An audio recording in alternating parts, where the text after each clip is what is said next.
이미 성경이 예언을 했습니다. 그런데 이 예언이 누구를 통하여 이루어집니까? 가롯 유다를 통하여서 이루어집니다. 마태복음 26장 14절 16절입니다. 그때 12 중에 하나인 가롯 유다라고 하는 자가 대제사장들에게 가서 말하되 내가 예수를 너에게 넘겨주리니 얼마나 주려 하느냐 하니 그들이 은 30을 달아주거늘 그가 그때부터 예수를 넘겨줄 기회를 찾더라. 흥정을 했어요. 내가 예수를 너에게 넘겨줄 테니까 너희는 얼마 줄 것이냐? 은 30을 주겠다. 성경에 기록된 수백 년 전에 기록된 예언이 이제 가룟 유다를 통하여 성취되는 사건이 그대로 보여주고 있습니다. 성경의 예언은 항상 두 가지로 완결이 됩니다. 어떤 하나님의 뜻이 이루어지기 위해서는 반드시 선한 것과 악한 것의 충돌이 생긴다는 거예요.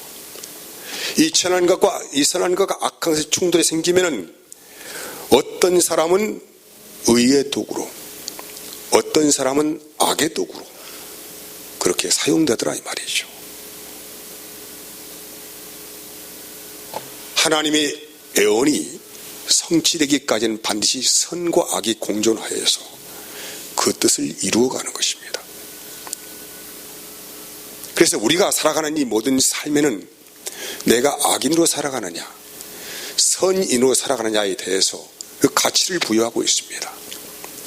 내가 하나님의 뜻 가운데서 선한 자로 선한 의의 도구로 살아갈 것인가에 대해서 악한 뜻을 이루는 도구로 살아갈 것인가에 대해서 이미 우리는 나의 뜻과 부합되는 삶을 통하여서 결정되어져 간다는 것입니다.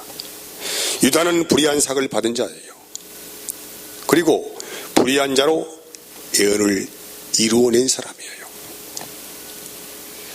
그런데 예수님은 유다의 마음을 아셨을까요? 모르셨을까요? 잘 아셨죠. 유다가 자기를 팔아넘긴다고 하는 이 사실에 대해서 유다는 이미 그 속마음을 꿰뚫어 보시고 잘 아시는 분이었어요. 그래서 예수님은 마음에 고민하셨습니다. 마지막에 이제 최후 만찬이라고 12자를 다 모으시고 이 만찬이 끝나면은 예수님께서는 십자가로 오르셔야 합니다. 그때에 12제자를 모아놓으시고 예수님께서 떡을 한 조각 찍어서 유다에게 주십니다. 그걸 하시는 말씀이 너무 괴로워서 그 떡을 떼어주면서 이어진 말씀은 요한복음 13장 21절에 예수께서 이 말씀을 하시고 심령이 괴로워 증언하여 이르시되 내가 진실로 진실로 너에게 이르노니 너희 중 하나가 나를 팔리라. 차라리 그 사람은 세상에 태어나지 않았으면 좋을 뻔했다. 이런 말씀을 예수께서 하셔요. 여러분 왜 이런 말씀 하셨을까요? 내가 이 떡을 찍어서 받아 먹는 자가 나를 팔 것이다. 예수님께서 말씀하셨어요. 왜 이런 말씀하셨을까요? 유다에게 하신 말씀이에요. 네가 행하는 일을 내가 지금 잘 알고 있다. 네 마음이 어떤 마음을 품고 있는지를 내가 잘 알고 있다. 그러니 지금이라도 너는 돌이켜 회개하거라. 이 시간을 벌어주시기 위해서 주님께서 일부러 떡을 찍어서 주시고 이 가운데서 유다가 예수님께 자기 할 일을 알고 있다는 사실에 대해서 들었다고 한다면 그 자리에서 자기의 죄를 직구하고 그 떡을 받아먹기를 거부해야 되지 않겠습니까? 근데 유다는 그 떡을 받아 먹습니다.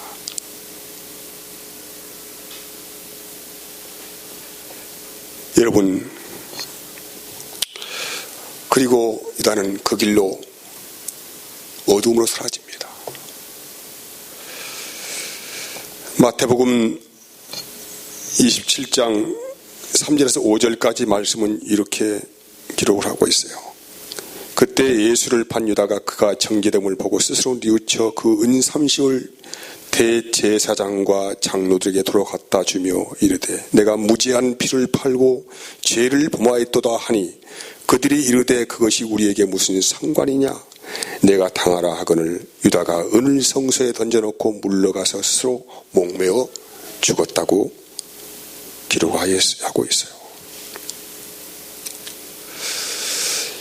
여러분, 유다가 예수의 떡을 받아먹지 않았다면 십자가 사건은 어떻게 됐을까요? 하나님이 이루시겠다고 했는데 어떻게 되었을까요? 꼭 유다가 아니어도 하나님은 다른 여러 가지 역사의 방법을 통하여서 또 아닌 유다가 아닌 다른 사람을 통하여서 반드시 그 일은 이루어집니다. 하지만은 유다는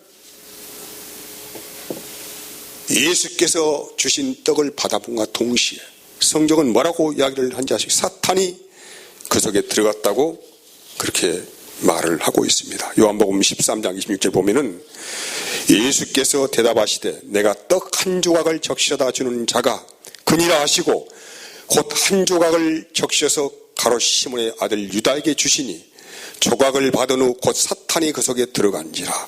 이에 예수께서 이르시되 내가 하는 일을 속히 하라 하시니라고 말씀을 하고 있습니다. 여러분, 유다가 그 떡을 거절하고 주님을 고발하지 않았다고 하더라도 하나님은 다른 방법을 통하여서 그 일은 완전하게 이루십니다. 유다가 아니고 또 다른 사람을 통해서 하나님께서는 그 일을 이루어 가십니다. 왜? 이것은 하나님의 정하신 일이기 때문에 그렇습니다. 근데 유다는 돈을 너무 사랑했어요. 디모데전서 6장 10절에 보면 이런 말씀이 있어요. 돈을 사랑함이 일만하게 뿌리가 되나니 이것을 사모하는 자들이 미혹을 받아 믿음에서 떠나 많은 근심으로서 자기를 찔렀도다. 돈을 사랑하는 자는 돈신을 섬기는 것입니다. 가장 악랄한 신, 모든 것을 뺏어가는 신이 돈신이에요. 돈신을 섬기는 사람들은 돈을 하나님 윗자리에 항상 두고 돈을 따라가고 돈을 믿고 의지하고 살아갑니다. 이 사람들은 철저히 주님을 거부하고 자기의 뜻을 구하고 돈을 믿고 돈의 힘을 강조하고 돈 때문에 울고 돈 때문에 웃습니다. 모든 사람들을 돈의 가치로 저울질을 합니다. 그래서 돈신은 무서운 거예요. 우리를 믿음에서 떠나게 합니다. 이것을 사모하는 자들이 미혹을 받아서 믿음에서 떠나 많은 근심으로 자기를 찔렀도다고 합니다. 유다는 돈을 너무 사랑했기에 돈을 의지하고 돈을 믿고 돈을 따라갔습니다. 그래서 주님을 배도하는 일에 조금도 서슴지 않았습니다.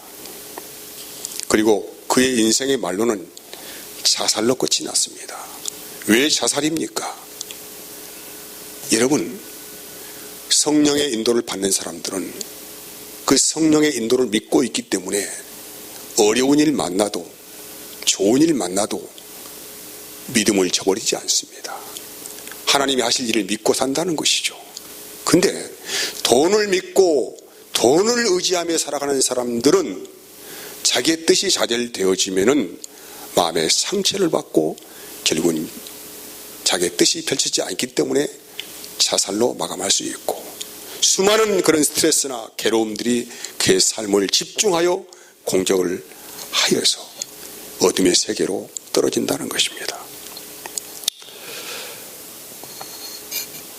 돈이 나를 지배하느냐, 내가 돈을 지배하느냐는 영적인 싸움이에요. 사도행전 4장 32절부터 37절까지 말씀은 성령 충만을 받은 초대교회 성도들이 돈의 경계를 무너뜨린 사건이 기록이 되어 있습니다. 4장 32절 보면은 믿는 무리가 한 마음과 한 뜻이 되어 모든 물건을 서로 통용하고 자기의 재물을 조금이라도 자기의 것이라고 하는 이가 하나도 없더라. 너무 가슴이 뜨거워. 이 소유가 내 소유가 아니라는 거예요. 전적인 성령의 뜻 안에 자기의 모든 삶을 걸어버렸습니다. 사도행전 5장 1절 4절 보면은 이런 기록이 있어요. 아나니아라는 사람이 그의 아내 삽비라와 더불어 소유를 팔아 그 값에서 얼마를 감추매 그 아내도 알더라. 얼마만 가져다가 사도들의 발 앞에 두니 베드로가 이르되 아나니아야 어찌하여 사탄이 내 마음에 가득하여 내가 성령을 속이고 땅값 얼마를 감추었느냐. 땅이 그대로 있을 때는 내 땅이 아니며 판 후에도 내 마음대로 할 수가 없더냐. 어찌하여 이 일을 내 마음에 두었느냐. 사람에게 거짓말한 것이 아니오 하나님께로다 해요. 중요한 말이 있어요. 아나니아 삽비라 부부도 성령 충만 받은 사람이에요. 주의 음성을 듣고 주님 주신 마음을 따라서 하나님께 자기의 전토를 팔아서 드리기로 마음을 정했어요. 그리고 이제 정말로 전토를 팔았습니다. 팔았는데 현금을 손에 쥐다 보니까 손이 덜덜덜 떨리는 거예요. 이것이면 내가 앞으로 수년을 고생하지 않고 살 수 있는 돈인데, 우리 아이들 잘 키울 수 있고 시집 장가할 수 있고 먹고 싶은 거 하고 싶은 거 즐기고 싶은 거 다 할 수 있는 그런 돈인데 덜덜 떨면서 자기 마음이 들어와 버린 거예요. 이 자기 마음이 들어온 역사를 뭐라고 합니까? 사탄이 네 마음에 가득하다 이 말이죠. 그리고 이것은 성령을 속이는 죄다라고 말씀하고 있습니다. 성령이 주신 마음을 자기 마음으로 제거할 때에 이것을 뭐라고 합니까? 성령을 속이는 죄라고 말하는 거예요. 그래서 이것을 뭐합니까? 이 돈이 들어오니까 이 돈을 자기 돈이야, 자기 소유의 돈이야, 자기 것인데 자기의 돈도 자기 마음대로 조절할 수가 없어요. 쓸 수가 없어. 처음에는 어떤 마음이었습니까? 두 번째는 어떤 마음이 되었습니까? 그래서 이것은 사람에게 거짓말한 것이 아니오 하나님께로 하신 것이라고 말씀하고 있습니다. 여러분, 우리 인생의 주인은 성령님이세요. 우리 마음에 오신 성령님이 주관자가 되어야 합니다. 그래서 그분의 뜻에 잘 맞게 사용되어지는 것이 뭐랍니까? 선한 일이에요. 오늘 말씀에는 뭐라고 아까 이야기했어요? 도둑질하는 자는 다시 도둑질하지 말고 돌이켜 가난한 자에게 구제할 수 있도록 자기 손으로 수고하고 하여 선한 일을 하라고 합니다. 선한 일. 이게 선한 일은 성령님의 뜻에 따라서 잘 사용되어지는 것이 선한 일이라고 하는 것입니다. 그래서 여러분, 우리가 성령님이 나의 인생의 주권자가 되시고 또 주관자가 되셔서 그분의 뜻에 맞게 잘 사용되어지도록 나의 마음을 그분의 발 아래 내려놓아야 하는 것을 말씀하고 있는 것입니다.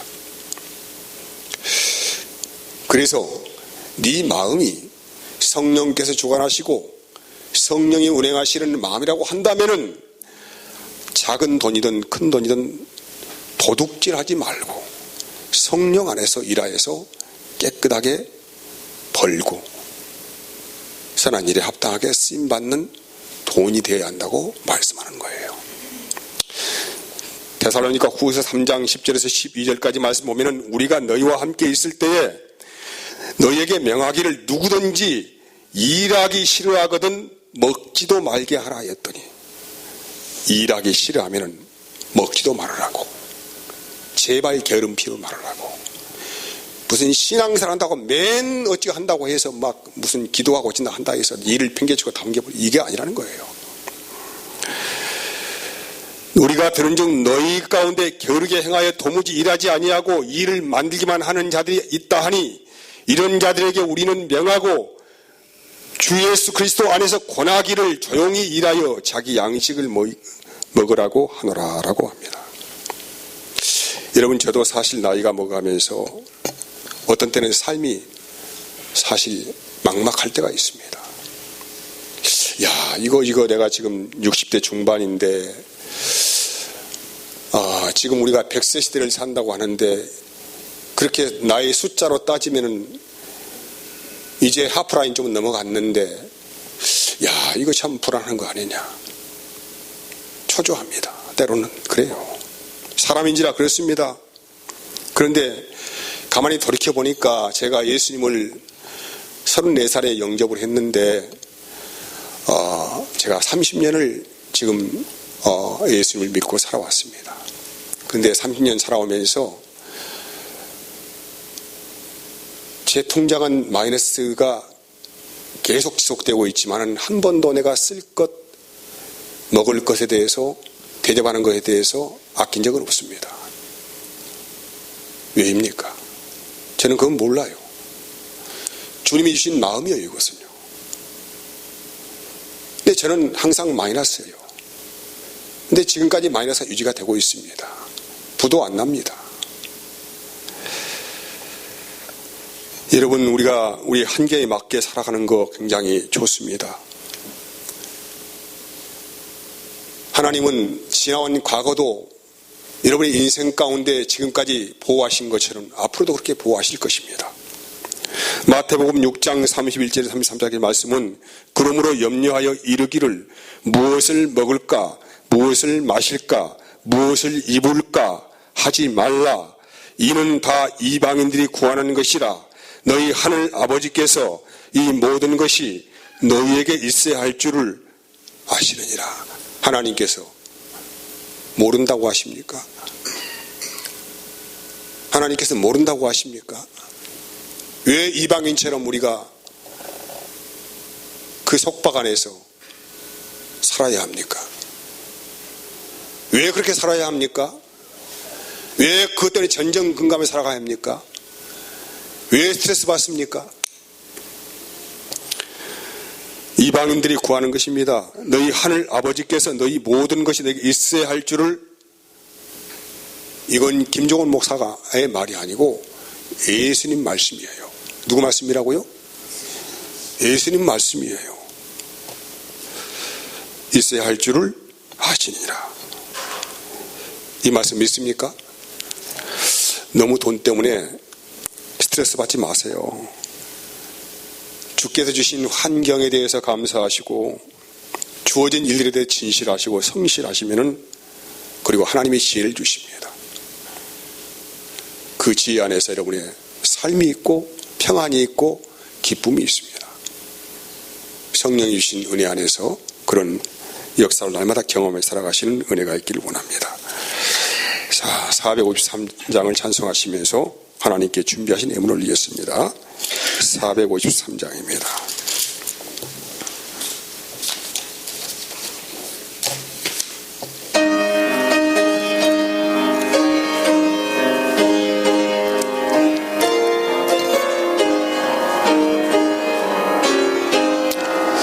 예수도 알기 원하네. 크고도 넓은